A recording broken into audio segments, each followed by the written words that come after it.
Committee will come to order. I now recognize the gentleman from Texas, Mr. Gonzalez, for 5 minutes of questions. Thank you, Chairman, and thank you, gentlemen, for your service to our great country. I was speaking to some agents that were deployed from Texas to Minnesota, just asking for the ground truth of what was happening. And one of the things that stood out to me is one of the agents said, Tony, it reminds me a lot of Fallujah.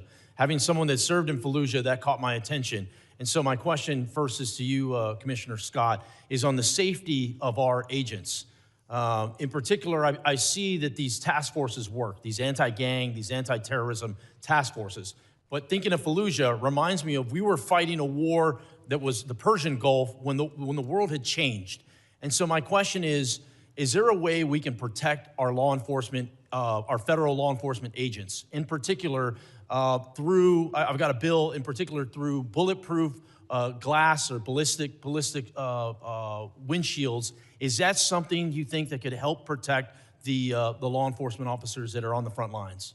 I think that can help protect the officers on the front lines, but it goes much farther than that because things have changed. So the tactical infrastructure at the border, the bulletproof vests, all of that helps tremendously, but we're fighting a different fight now. The reason you saw so many people surged into LA at one point and then now into Minneapolis was because we had to surge additional resources in to protect the ICE agents that were literally just going to try to make a lawful arrest. So we had to put in two teams, one to do the arrest and another one to deal with the protesters. Luckily, unfortunately, CBP's had to build out this capability over the years because we had been dealing with increased protests at the border, mass incursions, so we trained our people how to do crowd control. But let's not miss the fact that we have coordinated, well-funded, and I think insurgencies or terrorist organizations, however you want to call it, literally trying to prevent legal laws from being enforced in the United States. That is a dramatic change. That's why we've had to shift. So we got to figure out how to protect our officers and agents more holistically. On social media, how do we keep them from being doxxed? When somebody goes to like did to Director Lyons, they follow his kid home and then have protests in his front yard and then put it out live on video. That needs to be a crime. I don't want to violate anybody's right to free speech, but going into your front yard and harassing your family just because you're a law enforcement officer, that should not be a protected action. The world has changed, and we need to change with it to make sure our federal law enforcement officers and their families are protected. My next question is for Director Lyons. Body cameras have been deployed in Minnesota. I think transparency helps regain public trust. Is there any plan to release any of the footage to the public? 100%, sir. That's one thing that I'm committed to is the full transparency, and I fully welcome body cameras all across the spectrum in all of our law enforcement activities. And yes, sir, body cam footage will be released. I agree with you completely. Everyone assumes this body camera footage is bad footage. So, in so many cases, it's the exact opposite. And we get a show from the officer's lens what exactly they're dealing with on a daily basis, not just a 15-second clip we see on TikTok or whatever it may be. I'm very pleased to hear the releasing of more public footage. My next question is for you, Commissioner Scott. As a member of Congress, I have a very similar, the question's really for all of us. As a member of Congress, what can I do to make sure what happened in Minnesota doesn't happen in my community? Put laws in place that protect our officers and agents so they can go out and do their job confidently and know they really truly have the backing. And then, I gotta plug it, actually fund the programs. So when body cameras got rolled out to CBP, the technical capability of the camera got rolled out, but the funding for the personnel to support the programs and the data, that can drain basically all your other operations. So fund the entire program so that we can be transparent and that we can make sure America knows what we're doing because that trust is critically important. Thank you for that. My next question is Director Edlow. Too many times we talk about the enforcement side, which I think is very important. We see the millions of criminal aliens that are loose in our country. We got to go out there and keep our community safe. But we need to be talking more about the legal aspect of it, the people that are doing it the right way. I was very encouraged to see 65,000 visas get released not too long ago. The question I have is, what are the details? What is the timeline behind that? What is the purpose of those? Can you specifically speak to the legal visa process? Well, if you're referring to the 65,000 that were the supplemental yes. H-2Bs. That's exactly right. So that's there's 60,000 or 65,000, 66,000, excuse me, that go out every year. at 2 times in the year. And then Congress has, for many, many years, given the department the authority through the secretary to increase that based on the needs of the country. So those visas were released. I don't remember exactly when the time has expired. I apologize. And again, any questions? I know I'm being tight on the rules. We have to be. There's a lot of questions. We want to get through everything today. Any members will be able to submit questions in writing, and you can detail these.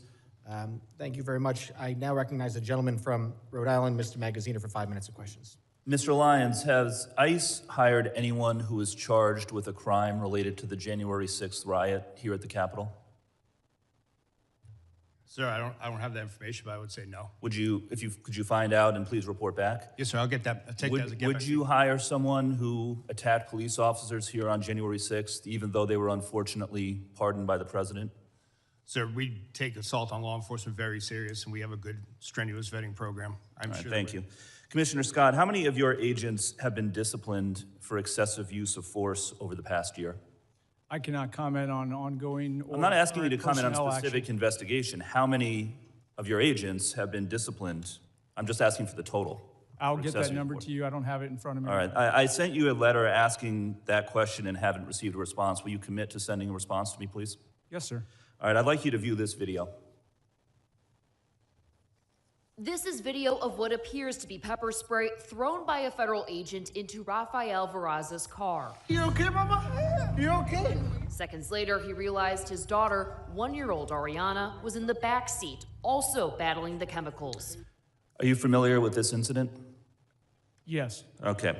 Now, this is a family of United States citizens who were out to get groceries at a Sam's Club in Chicago. When they arrived, they could see that there was a chaotic operation in the parking lot. They turned their vehicle to leave, at which point your agents sprayed pepper spray out of their vehicle and into the driver's side window of the Verraz's family vehicle. Is it proper procedure to aim pepper spray into the window of a moving vehicle?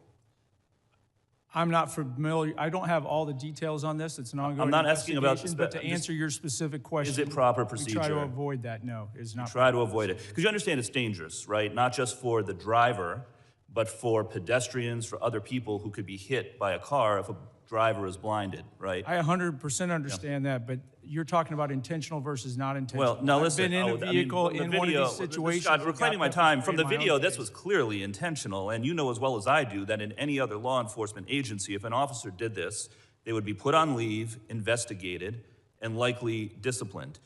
Were any of your agents ever investigated or disciplined for this incident? I'll have to get back to you on this incident. I believe it's still an So you ongoing don't know. investigation, but we have at least I'd like 10 to show open you cases. another video. This one is from Minneapolis.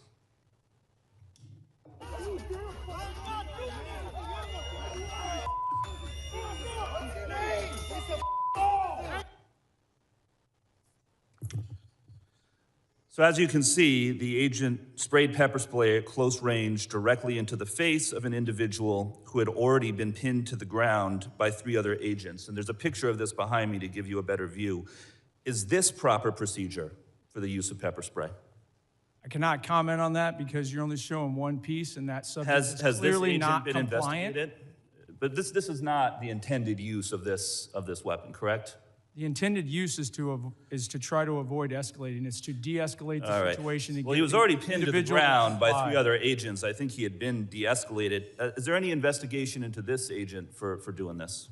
I'll get back to you. There are several open investigations. All right, listen, there has been no accountability in your agency under the Trump administration. None. Your agency has repeatedly been caught on tape using unnecessary violence against civilians, and you can't even tell me if any of these agents have been investigated or disciplined. You are supposed to be making people safer, and instead, your agents are being unnecessarily violent. And that is why the Trump administration has lost the trust of the American people on immigration. Understand, it's not just the actions of the agents in the field, it is the lack of accountability from the top that has caused public trust to erode. And there need to be major reforms before we vote to give any of you any more funding. Your agencies need to act like other law enforcement agencies. Take off the masks, wear badge numbers, enforce discipline with real standards of conduct. But accountability starts at the top. Kristi Noem is completely unfit and should be removed from office.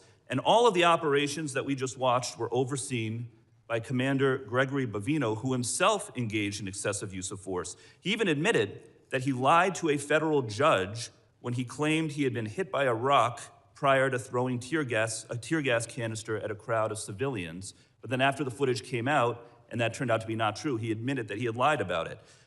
Mr. Scott, what disciplinary action do you plan to take against Mr. Bavino? I cannot comment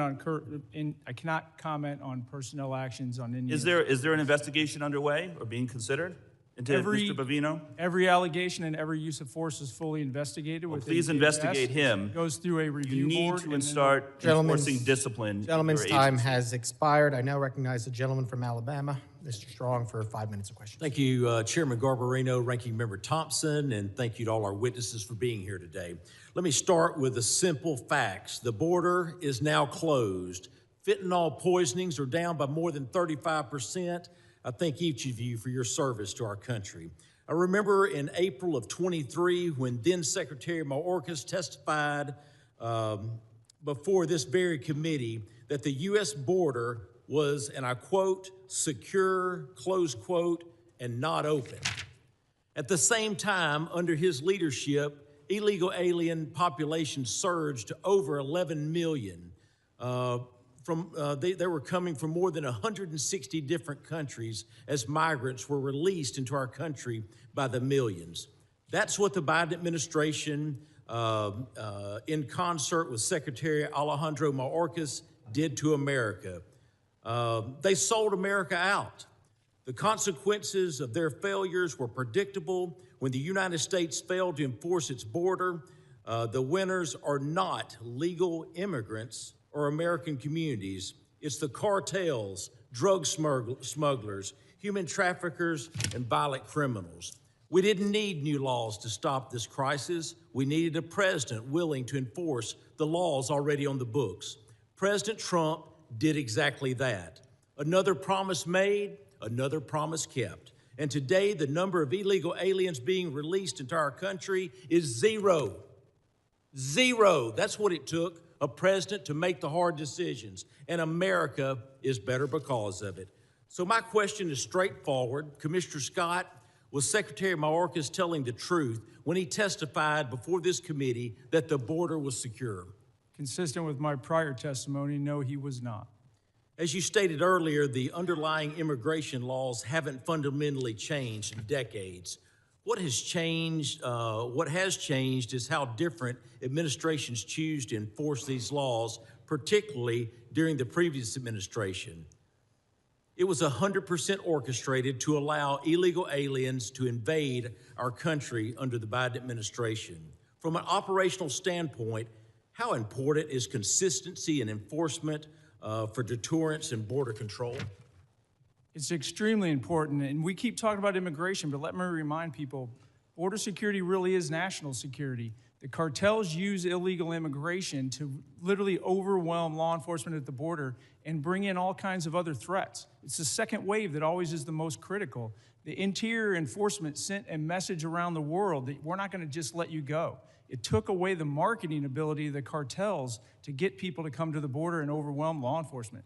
This all works together. It's critically important because it is national security. Thank you, Commissioner. The men and women of DHS deserve our respect and the ability to do their job effectively without mixed signals from Washington. I also want to be clear, I support the men and women who work every day to secure our borders and enforce federal immigration laws. But lately, we've seen growing strain on political rhetoric that goes beyond policy disagreement and targets the legitimacy of law enforcement itself. Rhetoric that puts a target on the backs of agents doing their jobs.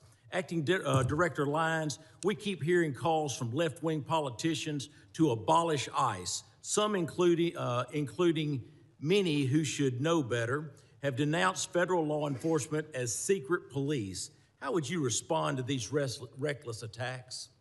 Sir, I can speak from personal experience, having served multiple administrations that the men and women of ICE are out there every day doing the law as it's written. What are the consequences of not enforcing federal immigration laws? Sir, if you look at what ICE has done, if you look at the amount of As I said earlier, the amount of known and suspected terrorists that we removed from the country, we arrested 1,477 this year and removed 1,480. Just that impact alone, along with the 7,800 gang members, makes a significant impact on public safety and national security. Thank you. Turning to you, Director Edlow, the U.S. Citizenship and Immigration Service plays a role in administering legal immigration and protecting the integrity of the system. When immigration enforcement is undermined or treated as illegitimate, how does that affect USCIS's ability to manage lawful pathways, prevent fraud, and maintain public confidence in the legal immigration process? It makes it absolutely impossible, Congressman, and that's why we've done everything we can to administer that system now and to not cut corners that were previously cut during the last administration. Thank you. Mr. Chairman, I yield back. The gentleman yields back. I now recognize the gentleman from New York, Mr. Goldman. 5 minutes of questions. Thank you, Mr. Chairman. Mr. Lyons, what guidance have you given to your agents about asking people walking on the streets of America to show proof of citizenship?